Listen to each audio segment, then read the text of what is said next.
আসলে খুবই ভালো লাগছে। খুবই সুন্দর এবং সৌহার্দ্যপূর্ণ পরিবেশে এই নির্বাচন অনুষ্ঠিত হয়েছে একটি গণতান্ত্রিক পরিবেশে।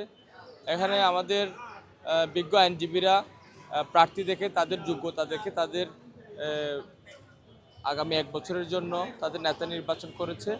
তো আমরা মনে করি এটি খুবই একটি সুন্দর অনুষ্ঠানের মধ্য দিয়ে সুন্দর নির্বাচনের মধ্য দিয়ে গতকালের এই নির্বাচনটি অনুষ্ঠিত হয়েছে। আসলে সংখ্যাগরিষ্ঠতা এটা আসলে একটি সংখ্যা। এখানে মূল কথাটা হচ্ছে যে কি যে আইনজীবীরা বিজ্ঞ আইনজীবীরা আহ, যারা এখানে নির্বাচন করেছে তাদের যোগ্যতা দেখেই যোগ্যতার উপর ভিত্তি করে এখানে নির্বাচিত হয়েছে।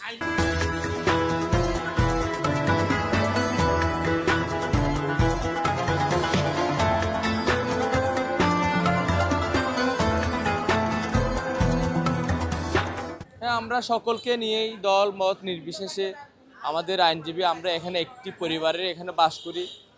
আমরা সবাই এখানে বেঞ্চ বার আমরা একটি পরিবার। তো আমরা সকলকে নিয়ে সামনে এগিয়ে যেতে চাই, সবাইকে নিয়ে। এখানে দল মত নির্বিশেষে এখানে কোনো ভেদাভেদ থাকবে না। আসসালামু আলাইকুম। জয় হওয়ার পর আমি খুবই আনন্দিত এবং আমার এই আনন্দ আমার যে বিজ্ঞ ভাইয়েরা কতবারে আমাকে জয়ী করেছেন আমি তাদের উদ্দেশ্যে এটা ভাগাভাগি করতে চাই। এটার কারণ বলতে এটা কোনো কারণ নেই, তবে এটার মূল কারণটা হচ্ছে কি, আমরা যারা আছি এখানে দল মত নির্বিশেষে আমরা হচ্ছে আইনজীবী। এখানে ব্যক্তি পরিচয় আছে, এখানে দলের পরিচয়ের বাইরে এসে ব্যক্তি পরিচয়ের কারণে মানুষ পছন্দ করে কাউকে বেশি ভোট দিয়েছে। সেক্ষেত্রে আমরা হয়তো সাতটা পদ পেয়েছি।